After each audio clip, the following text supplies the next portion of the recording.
काय बिलाचा काय विषय आहे आणि ते बाउन्सरचं काय आहे? बाउन्सरचा काही विषय नाही सर, जे आहे ते ऐका त्या दिवशी तर सगळेजण आता तुम्ही सांगा सर, एक 10-20 जण नाही ऐका, हां मी हे मान्य करू शकतो 10-20 जण. त्या दिवशी मी एकटा होतो, 3 बाउन्सर तुमचे CCTV रेकॉर्ड सांगतील. एकटा माणूस बिलिंगची क्वेरी करतोय, 3 बाउन्सर. म्हणजे त्या रूममध्ये मी एकटा आणि ह्यांचे 7-8 जण. तुम्हाला त्यांनी काय केलं? अरे म्हणजे मग करायला वाट बघायची का? त्याचं काम करता ते तुम्ही त्याला काम सांगा काय बाउन्सरचं बिलिंग घ्यायला. बाउन्सरचं काय काम आहे? मी कुणाला मारलं होतं, कुणाला हाणामारी केली, कुणाला शिव्या दिल्या होत्या नाही, तरी बाउन्सर आले. ठीक आहे, पहिली गोष्ट. दुसरं, बिलिंगच्या बाबत आत्ता माझं सुद्धा बिलिंग, गोलपांचं आणि आत्ताची बिलिंग काय प्रकार झाला आहे? प्रोसेस केली का? आता यांचं जे बिल होतं बिलं चुकीची गेलीत. ऐका तुमचा जो बिलिंगचा इश्यू आहे, तेच बिलिंग कन्सर्न अथॉरिटी त्यांना मी फोन करून जे काही त्यांचं रिझॉल्व्ह करून तुमचं दिलेलं आहे. ठीक आहे सर, रिझॉल्व नाही, ऐका मी त्या दिवशी सुद्धा तुमचे प्रत्येक माळी होते, त्यांच्या समोर सुद्धा बिलिंगमध्ये काय काय प्रॉब्लेम्स आहेत हे सगळे सांगितले. ते मला त्यांनी मग कमिटमेंट दिली की ह्याच्यामध्ये आम्ही सगळी इम्प्रूव्हमेंट करू. 2 दिवस पण नाही झाले हो, यांचं 2 लाखाचं पॅकेज सांगितलं, 4 लाख रुपये हे केलं.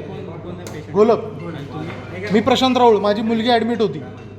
ठीक आहे, झाली डिस्चार्ज झाली. पण त्या दिवशी मी हेच कन्सन्ट्रेट केले होते की तुमचं बिलिंग फॉल्टी आहे. तुमचा पेशंट जयदेव घोलप आहे, मला ॲक्च्युअलमध्ये तुम्ही मी प्रशांत राऊळ, माझं पेशंट डिस्चार्ज झालं इथनं गुरुवारी. हे राहुल घोलप आणि आत्ताचं हे 3 केसेस आहेत 3 दिवसांमधले. काय डाऊट काय आहे तुमचं? Billing related. आणि तुमचा जर पेशंट रिगार्डिंग काही कन्सर्न तुम्ही सांगू शकता, ते काय असेल तुम्ही करून देऊ शकतो. पण तुम्हाला जे काही क्लॅरिटी हवी तुम्हाला उद्याच ते भेटेल. मॅनेजमेंट जवळ तुम्हाला सांगतो तुमचं. नाही मला एक सांगा, मग आत्ता जी ऑथॉरिटी, आत्ता मला सांगा, गोलपांचं बिल काल 4 लाख केलं होतं, आज 3 लाख केलं. 2 लाखावरती पेशंट सोडलाय. बरोबर आहे ना? हां ठीक आहे.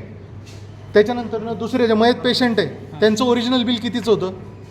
त्यांचं बिल सांगितलं नाही का तुम्ही यांना किती होतं ते? अपडेट झालं जे मयत झालेल्या पेशंटचं ओरिजिनल बिल किती दिलं होतं त्यांच्या हातामध्ये? त्यांच्या हातात बिल दिलंच नाही आपण. किती सांगितलं होतं? पहिली गोष्ट बिल दिलेलंच नाही. सांगितलं किती होतं? काल परवा सांगितलं असतील 7.5. आज सकाळी किती सांगितलं होतं? आज सकाळी मी टोटल बिल नुसता सिस्टीमला चेक केलं तेव्हा 20 लाख रुपये. 20 लाख रुपये, बरोबर आहे. हां, त्याच्यानंतर मी त्यांना सांगितलं मी थोडंसं मला बिल अपडेट करू द्या, मी परत एकदा चेक करतो. बरोबर आहे. बिल चेक केलं, त्याच्यामध्ये व्हेरीफाय जे काही गोष्टी इन्क्लूड करायच्या होत्या ते इन केल्यानंतर 13.5 लाख रुपयाचं बिल झालेलं आहे. ते इन्शुरन्सला प्रोसेस केले. बरं 13 लाखाचं. आत्ता पेशंटचं टोटल बिल किती घेऊन सोडले रुपये? हां, आत्ता टोटल पेशंट काहीही न घेता सोडले. ठीक आहे, त्यांनी भरलेले आहे. बरोबर आहे. काहीही हां बरं का, पण ठीक आहे. पैशासाठी कोणाची अडवणूक करत नाही साहेब. त्या पेशंटच्या नातेवाईकांचं म्हणणं होतं की बिल न भरल्यामुळे बॉडी थांबवली आहे, रेकॉर्डिंग आहे. तुम्ही काय सांगताय? मग कधी पेशंट गेले? पेशंट कधी गेले? प्रोसेस होऊ द्या मग तुम्ही जावा म्हणून सांगितलं. पेशंट कधी गेले? पहिल्यापासून हेच म्हणणं आहे. इन्शुरन्सची प्रोसेस होऊ द्या. इन्शुरन्सची प्रोसेस झाल्यानंतर तुम्ही इन्शुरन्सची ऐका सांगतो, इन्शुरन्सची प्रोसेस सांगतो. त्या दिवशी मी पण डिस्चार्ज घेतला. सकाळी 10 वाजता डॉक्टरने डिस्चार्ज दिला. इन्शुरन्सची प्रोसेस व्हायला रात्री 8 वाजले. बरोबर आहे, तुम्ही पण होता त्या दिवशी. मग आता मयत झालेली व्यक्ती ही 8 वाजेपर्यंत इथंच ठेवायची का? 8 वाजेपर्यंत नाही बोललो सर मी तुम्हाला. इन्शुरन्सची प्रोसेस ना, इन्शुरन्सची प्रोसेस व्हायला किती वेळ लागतो? 2 ते 3 तास लागतात. 2 ते 3 तास. येस सर, बिल झाल्यानंतर 2 ते 3 तास लागतात. बिल झाल्यानंतरनं Yes, sir. त्या दिवशी 10ला साधा डिस्चार्ज दिल्यानंतरनं साधा किती आहे? 48. ऐका 2 मिनिटं. एखाद्या इन्शुरन्सचा तसा प्रॉब्लेम होऊ शकतो सर. नाही बिल माझ्या हातात यायला 3 वाजले आणि त्याच्यानंतर ना 5 तास लागले. लक्षात घ्या. सर ते सांगतो मी, एखाद्या इन्शुरन्सचा कुठे गेले ते? कुठे गेले? एखाद्या इन्शुरन्सचा प्रॉब्लेम होऊ शकतो. इन्शुरन्सचा काहीच प्रॉब्लेम नव्हता. प्रॉब्लेम हॉस्पिटलचा होता. त्या दिवशी सुद्धा चुकीची बिलं लावली गेली होती. तुमचं काय म्हणणं आहे सांगा मला. तुम्ही पण आमचं नाही 1-2 मिनिटं. काय म्हणणं याचा अर्थ? तुमचं काय नेमकं काय? नाही हे अजून किती जणांबरोबर होतंय आणि रोजचं एक आहे. कसलं किती जणांच्या बरोबर होते? काय म्हणताय सर तुम्ही? आम्ही जे बिल आता समजा मला एक सांग, 1-2 मिनिटं. हां सांगा. हां बोला. सांगतो मी हां. तुम्हाला. गोल पेशंटचं. हां यांना 3 दिवसाचं पॅकेज दिलं होतं आपण 2 लाख रुपये. बरोबर. ऐका. हां 3 ते 4 दिवस बरोबर. हां बरं. हां त्याचा 8 दिवस झाले. हां बरोबर आहे. 8 दिवसाच्या हिशोबाने कॉर्पोरेटला हे बिलिंग सगळं कॉर्पोरेटला होतं हैदराबादला. ठीक आहे. हैदराबादवाल्यांनी काय केलं? 4 लाखाचं बिल यांना हँडओव्हर केलं. हां बरं. आता मला एक सांगा, एक मिनिट. मी तुम्हाला पुढे जायचं. अरे 2 मिनिटं थांबा. 2 लाखाचं पॅकेज दिलं होतं 4 दिवसाचं, त्याच्यामध्ये काय काय इन्क्लूड होतं? सगळं फार्मसी लॅब सगळं हां. त्याच्यानंतर वाढले किती? 4 दिवस अजून वाढले. ह्या 4 दिवसामध्ये 2 लाखाचं काय केलंय?